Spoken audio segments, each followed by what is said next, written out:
Welcome back to my channel UPSC Hindi वाले। तो आपका शुरू करते हैं आज का करंट अफेयर। आज है दिन 23 सितंबर। करंट अफेयर 2023 का हिंदू और सारे न्यूज़पेपर का इसमें निचोड़ है। और जो इसमें करंट अफेयर से इम्पोर्टेंट है, करंट अफेयर में जो इम्पोर्टेंट है प्रीलिम्स के नज़रिए से और मेंस के नज़रिए से सारा लाया हूँ A to Z। तो चलते हैं, आते हैं पहले नंबर पर। तो पहला क्या है, असम सरकार ने मुख्यमंत्री आत्मनिर्भर असम अभियान की शुरुआत करने के लिए तैयार है। मतलब कि मुख्यमंत्री आत्मनिर्भर अभियान शुरू करने के लिए तैयार है। ये 2 लाख योग्य युवाओं को 2-2 लाख रुपए की वित्तीय सहायता प्रदान की जाएगी। ठीक है, इसमें वित्तीय सहायता प्रदान की जाएगी। योजना का लक्ष्य 2 वर्षों की अवधि के लिए कुल 2 लाख पात्र आवेदकों को वित्तीय सहायता प्रदान करना है। ठीक है, इस योजना में सब्सिडी और ब्याज मुक्त ऋण भी शामिल है। इसमें योजना में सब्सिडी और ब्याज मुक्त ऋण भी शामिल है, जिसमें 5 साल की पुनर्भुगतान की अवधि प्रदान की जाएगी। मतलब कि 5 साल के लिए दी जाएगी, जिसमें ब्याज नहीं होगा और सब्सिडी के तौर पर दिया जाएगा। ठीक है, आते हैं दूसरे नंबर पर। हाल ही में चर्चा की जा रही है कि महिला आरक्षण विधेयक बिल क्या है। महिला आरक्षण विधेयक बिल के बारे में जान लेते हैं, क्योंकि हम इसके बारे में जान रहे हैं कि इस पारित किए गए हैं, पर इसमें क्या क्या अनुच्छेद के तहत क्या क्या हुआ है। ठीक है, तो अनुच्छेद 107 के तहत लोकसभा में लंबित कोई भी विधेयक उसके छात्रावास पर व्याप्त नहीं होते हैं। मतलब कि कोई भी लोकसभा में लंबित विधेयक होंगे तो उसके छात्रावास पर कोई व्यापगत नहीं होता है। ठीक है, वही अनुच्छेद 107(4) के तहत राज्यसभा में लंबित कोई भी विधेयक जिसे लोकसभा ने पारित नहीं किया है, लोकसभा के विघटन के पर व्याप्त नहीं होता है। मतलब कि लोकसभा के विघटन होने पर वो व्याप्त नहीं होता है। मतलब कि राज्यसभा में वो अस्थायी सदस्य है और वो विधेयक बना रहता है। मतलब इसका कहने का मतलब यही है कि अनुच्छेद 107(4) के तहत राज्यसभा में लंबित कोई विधेयक अगर पारित नहीं हुआ और राज्यसभा में ही है और उसे लोकसभा में पारित नहीं किया, किसने नहीं पारित किया, लोकसभा में पारित नहीं किया। क्योंकि देखिए, लोकसभा से रिलेटेड जो भी होता है वो मनी बिल होता है। मतलब कि वित्त विधेयक जितना भी होता है पहले लोकसभा में पारित होता है, तब राज्यसभा में पारित होता है। और ये लोकसभा वित्त विधेयक तो है नहीं। तो इसमें ये कहा गया है कि एक अनुच्छेद के साथ में कि राज्यसभा में लंबित कोई भी विधेयक जिसे लोकसभा में पारित नहीं किया है पर लोकसभा के विघटन होने पर व्यक्त नहीं होगा। मतलब कि लोकसभा जब विघटन हो जाएगा तो वो विधेयक भी खत्म नहीं होगा, क्योंकि राज्यसभा भी एक स्थायी सदन है। अंततः यह विधेयक बना रहता है। ठीक है, नई लोकसभा के गठन के पश्चात यह विधेयक लोकसभा में भी भेजा जा सकता है। ठीक है, और नई सभा बनने के पश्चात वो विधेयक लोकसभा में फिर से भेजा जा सकता है। ठीक है, तो ये इंपॉर्टेंट फैक्टर था, इसी के बीच चर्चा हो रही थी। ठीक है, और ये एग्जाम में पूछ सकता है, तो इसके बारे में थोड़ा और डिटेल में जान लेते हैं। मैंने इसके बारे में बताया भी है पिछले वीडियो में भी, इसे 2-3 बार इस पर जिक्र किया है। इसे नारी शक्ति वंदन अधिनियम भी कहा गया है इस बिल को। तो ये केंद्रीय कानून मंत्री किसने पारित किया था, अर्जुन राम मेघवाल ने। किसने, अर्जुन राम मेघवाल ने। ये इंपॉर्टेंट है जी इसके नज़रिए से। ठीक है, 128वें संविधान संशोधन के रूप में पेश किया गया है। 128वें संविधान संशोधन के रूप में पेश किया गया है। 2010 में सबसे पहले ये पेश किया गया था। ठीक है, तो ये आप जरूर ये सब जितना की फैक्टर है इसको आप जरूर नोट कीजिएगा। ठीक है, पूर्व प्रधानमंत्री राजीव गांधी ने 1989 में इसका बीज बोया था। किसका, राजीव गांधी ने इसका 1989 में बीज बोया था। सितंबर 1996 में HD देवगौड़ा की सरकार ने महिला आरक्षण बिल को सबसे पहले पेश किया था। संसद में सबसे पहले उन्होंने ही पेश किया था। ठीक है, जिसका इंपॉर्टेंट फैक्टर है मैं आपको बता दिया हूँ। हाल ही में आर्थिक सहयोग और विकास संगठन मतलब कि OECD, अब इसे OECD क्या है आप समझते हैं। OECD का संबंध यूरोपीय देश से है। ठीक है, तो आर्थिक सहयोग और विकास संगठन द्वारा रोगाणु रोधी प्रतिरोधक मतलब कि AMR के स्वस्थ और आर्थिक लागत पर एक रिपोर्ट जारी की है। मतलब कि जो आर्थिक सहयोग और विकास संगठन है वो उसने क्या किया, रोगाणु रोधी प्रतिरोध के स्वास्थ्य और आर्थिक लागत पर एक रिपोर्ट जारी की। क्या जारी किया, यह रिपोर्ट में बताया कि AMR मतलब कि रोगाणु रोधी प्रतिरोध से निपटने के लिए वन हेल्थ की कार्रवाई के महत्व पर प्रकाश डालती है। वन हेल्थ की कार्रवाई पर इसके क्या डालती है, महत्व पर प्रकाश डालती है। इस रिपोर्ट में क्या क्या बताया गया है आइए देखते हैं हम लोग। रोगाणु प्रतिरोधी लोगों, जानवरों, पर्यावरण के लिए एक महत्वपूर्ण वैश्विक सार्वजनिक स्वास्थ्य खतरा है। ठीक है, रिपोर्ट के निष्कर्ष में क्या क्या है, तो इसके निष्कर्ष में यह उच्च एंटीबायोटिक खपत होगी। मतलब इसके निष्कर्ष क्या क्या निकलेगा इस रिपोर्ट से कि क्या क्या जरूरत है, क्या क्या जरूरत नहीं है इस चीज़ से। तो उच्च एंटीबायोटिक खपत, OECD देशों की प्रतिरोध अनुपात बढ़ रहा है। OECD देशों की अनुपात बढ़ रहा है। ठीक है, OECD देश मतलब कौन है, यूरोपियन देश, EU कौन है, यूरोपीय देश। OECD और यूरोपीय देशों के बीच प्रति वर्ष लगभग 79,000 लोगों की प्रतिरोध संक्रमण के कारण अपनी जान गंवानी पड़ रही है। मतलब कि 79,000 लोगों के प्रतिरोध संक्रमण के कारण, मतलब रोग प्रतिरोध के कारण, एंटीबायोटिक के कारण उनकी जान गंवाने की क्या बढ़ रही है, जवान वहाँ पर जान गंवा देते हैं। ठीक है, तो ये इम्पोर्टेंट है, तो इसे आप ज़रूर नोट कीजिएगा, एग्ज़ाम में पूछ सकता भी है और जीएस के पॉइंट ऑफ व्यू से बहुत ज़्यादा इंपॉर्टेंट है। ठीक है, आते हैं ये नई समुद्री टार्डिग्रेड प्रजाति का नाम, एक नई समुद्री है प्रजाति की खोज की गई है। ठीक है, उसका नाम एपीजे अब्दुल कलाम के नाम पर रखा गया। उसका नाम क्या रखा गया, एपीजे अब्दुल कलाम के नाम पर रखा गया। यह नई प्रजाति दक्षिण पूर्व तमिलनाडु के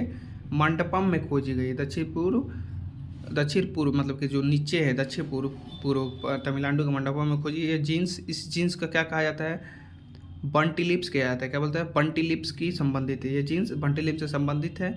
और यह इसे एक बेटिलिप्स कलामी नाम से दिया गया है। इसे बेंटिलिप्स कलामी नाम दिया गया है, इसे बेंटिलिप्स कलामी नाम दिया गया है। ठीक है, ये याद रखिएगा, ये इंपॉर्टेंट है, प्रीलिम्स में ये पूछ सकता है, पूछेगा ही, देखिएगा आपको मैं कंफर्म बोल रहा हूँ कि ये पूछ सकता है, ये जीन्स से संबंधित। तो ये बेंटिलिप्स दे देगा, बेंटिलिप्स कलामी, और एक तरफ इधर दे देगा टार्डिग्रेड, उसको मिलाप कीजिए, चार और ऑप्शन दे दिएगा। तो अगर आप ये नहीं पढ़े रहेंगे बेंटिलिप्स, तो ये क्या है, ये जीन्स है। तो अगर ये नहीं पढ़े रहेंगे तो आपको कैसे वहाँ पर सुमिलित कर सकते हैं। तो आइए बढ़ते हैं आगे पे।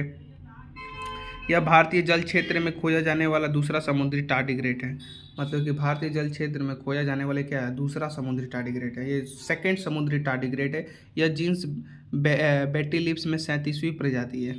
ये 37वीं प्रजाति है। ये जीन्स बेंटिलिप्स में कौन सी प्रजाति है, याद रखिएगा, ये जीन्स बेंटिलिप्स में 37वीं प्रजाति है। इसे एक ट्रेपेजाइट आकार का सिर होता है। एक ट्रेपेजाइट आकार का सिर होता है।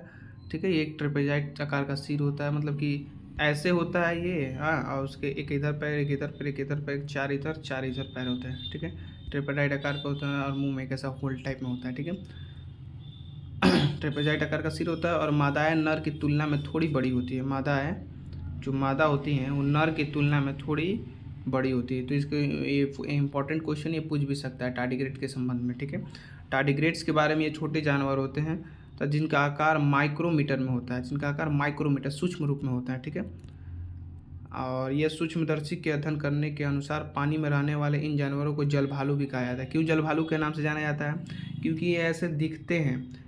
मेरे द हिंदू की कॉन्सेप्ट में आप जाकर पढ़ सकते हैं, इसके बारे में मैंने अच्छे से विवरण दिया हूँ, ये कैसे दिखते हैं। ठीक है, तो आप इसे ज़रूर देखिएगा। ठीक है, आगे बढ़ते हैं हम लोग पाँचों क्वेश्चन पे। हाल ही में केंद्रीय नागरिक उड्डयन मंत्री ज्योतिरादित्य एम सिंधिया ने भारत कोश पोर्टल की शुभारंभ किया। भारत कोश पोर्टल क्या है, तो यह पोर्टल भारत सरकार के वित्त मंत्रालय, ये थोड़ा गलत हो गया, मंत्रालय लिख दिया। ठीक है, वित्त मंत्रालय के लेखा महानियंत्रक की पहल है। ठीक है, लेखा महानियंत्रक की ये पहल है।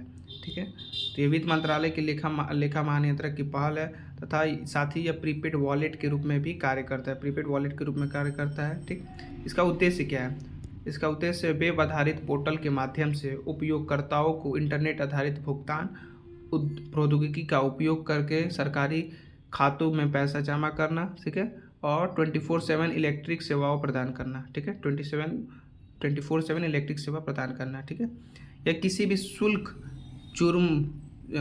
जुर्माना धन को सरकारी खाते में जमा कराने के लिए वन स्टॉप सेवा प्रदान करेगा। मतलब ये किसी भी प्रकार का जो शुल्क हो गया, पैसे से संबंधित, जुर्माना से संबंधित, धन से संबंधित, सरकारी खाते में सीधे जमा करने के लिए वन स्टॉप सेवा है। ठीक है, वन स्टॉप सेवा ये प्रदान की गई है। ठीक, तो इसका नाम क्या है आप जान सकते हैं, भारत कोश पोर्टल है। ठीक है, ये ज्योतिराम सिंधिया ने इसे लॉन्च किया, किसके सहायता से, तो वित्त मंत्रालय के लेखा महानिदेशक की पहल भी है भारत सरकार की। ठीक है, भारतीय भूमि पंतन प्राधिकरण भूमि बंदरगाह प्राधिकरण अधिनियम, भारतीय भूमि पंतन प्राधिकरण भूमि बंदरगाह प्राधिकरण अधिनियम 2010 के तहत गठित एक प्राधिकरण है। प्राधिकरण मतलब प्राधिकरण है। ठीक है, इसका गठन भारत की अंतर्राष्ट्रीय सीमाओं पर यात्रियों और सामानों की सीमा पर आवाजाही के लिए सुविधाओं के विकास और प्रबंधन के लिए किया गया। मतलब कि इसका गठन भारत सरकार की अंतर्राष्ट्रीय सीमा, जो इंटरनेशनल बॉर्डर होते हैं, यात्रियों और सामानों की सीमा पर, मतलब जो यात्रियों के सामान और सीमा पर आवाजाही होती है। ठीक है, हवाई जहाज़ के लिए सुविधाओं के विकास, मतलब जो भी सुविधा होती है उसके विकास और प्रबंधन के लिए यह किया गया है, इसके प्रबंधन के लिए यह किया गया है। ठीक है, आगे बढ़ते हैं हम लोग। यह भारत की सभी सीमाओं पर, जो भी भारत की सीमा है सभी सीमाओं पर कई एकीकृत जांच चौकियों का प्रबंधन करता है। मतलब आप देखते हैं ना, कई सारी सीमाएं बहुत सारी सीमाएं होती है, उसके जांच प्रबंधन के लिए एक चौकियाँ होती है, उसके प्रबंधन का ये कार्य करता है। इस प्राधिकरण के अध्यक्ष और सदस्यों की नियुक्ति केंद्र सरकार द्वारा होती है, ना कि राज्य सरकार द्वारा। इंपॉर्टेंट है ये, इसकी नियुक्ति केंद्र सरकार द्वारा की जाती है। गृह मंत्रालय द्वारा, ये गृह मंत्रालय द्वारा अधीन है और ये सांविधिक निकाय है। क्या है ये एक सांविधिक निकाय है, इसको आप जरूर पढ़िएगा। यह भारत में सीमा के बुनियादी ढांचे का निर्माण, उन्नयन, रखरखाव और प्रबंधन के लिए जिम्मेदार है। मतलब भारत की सीमा का बुनियादी ढांचे, निर्माण, उन्नयन, रखरखाव, प्रबंधन के लिए जिम्मेदार है। ठीक है, इसको आप जरूर नोट कीजिएगा सारे इंपॉर्टेंट फैक्टर को। आते हैं लास्ट क्वेश्चन पर। हाल ही में अरुणाचल प्रदेश में याक के दूध के पार्लर खोला गया है। मतलब कि अरुणाचल प्रदेश में क्या खोला गया है? अरुणाचल में याक का पार्क, याक जो याक होते हैं ना, याक वहाँ पे चलते हैं, याक के दूध का पार्लर खोला गया। ये समुद्र तल से 2800 मीटर ऊपर स्थित होते हैं। समुद्र तल से 2800 मीटर ऊपर स्थित होते हैं लगभग। याक की दूध के बने उत्पादों को लोकप्रिय बनाना है। मतलब कि याक का जो दूध है उससे उसके दूध के उत्पादों को लोकप्रिय बनाना है। और न्यूकुमांगडुंग डेयरी पश्चिम कामेंग, न्यूकुमांगडुंग डेयरी पश्चिम पांगेंग के फार्म के दिरांग में लगभग 2500 किलोमीटर दूर है, जहाँ यह याक अनुसंधान केंद्र स्थित है, जहाँ यह याक अनुसंधान केंद्र स्थित है। ठीक है, अब ये जितना इंपॉर्टेंट फैक्टर है मैंने आपको बता दिया। आगे आते हैं लास्ट क्वेश्चन पर। 22 सितंबर को क्या मनाया जाता है? 22 सितंबर को विश्व राइनो दिवस मनाया गया है। ठीक है, राइनो या गेंडे को मौजूद प्रजातियों के संरक्षण की जागरूकता फैलाना है। ठीक है, संरक्षण के लिए जागरूकता फैलाना है। इस दिवस की घोषणा 2010 में हुई। इस दिवस की घोषणा कब हुई? इस दिवस की घोषणा 2010 में हुई। पहली प्रकृति के संरक्षण हेतु विश्वव्यापी कोष, मतलब कि वर्ल्ड वाइड फंड दक्षिण अफ्रीका द्वारा की गई थी। किसके द्वारा की गई? दक्षिण अफ्रीका द्वारा की गई थी विश्वव्यापी कोष। गेंडा की कितनी प्रजाति होती है? ठीक है, आइए जानते हैं गेंडा के बारे में। गेंडा राइनो क्या है? ये शाकाहारी स्तनपायी है, ना कि मांसाहारी, ये याद रखिएगा। ये राइनोक्रोसस शब्द ग्रीक भाषा, राइनो को मतलब नाक और सीरोस का मतलब सिंग होता है। गेंडे की 5 प्रजाति होती है। ठीक है, क्या होती है? 5 प्रजाति होती हैं। तो आइए इनके आयुसीन स्टेटस के बारे में जान लेते हैं। सफ़ेद राइनो का आयुसीन स्टेटस क्या होगा? नियर थ्रेटेड होगा। क्या होगा? Near threatened. ठीक है, काला राइनो का क्या होगा? इसका क्रिटिकली इंडेजर्ड। ठीक है, ग्रेटर एक सिंग वाला राइनो का क्या होगा? वल्नरेबल। क्या होगा? वल्नरेबल इसका आयुसीन स्टेटस है। जावा राइनो का क्या है? क्रिटिकली एंडेंजर्ड इसका आयुसीन स्टेटस है। सुमात्रा राइनो का क्या है? Critically endangered. ये सारे के सारे आयुसीन स्टेटस पूछे गए भी हैं। इसमें से ये भी पूछा गया है, सफ़ेद राइनो का भी पूछा गया है। इसमें सारे 5 का फैक्टर मैंने बताया है, आप इसे जरूर नोट कीजिएगा। मिलते हैं कल के करंट अफेयर पे, तब तक के लिए हमें लाइक और सब्सक्राइब जरूर कीजिएगा, क्योंकि एक और लाइक सब्सक्राइब हमें और वीडियो बनाने के लिए प्रोत्साहित करेगा। तो मिलते हैं कल के करंट अफेयर पे, तब तक के लिए धन्यवाद। जय हिंद।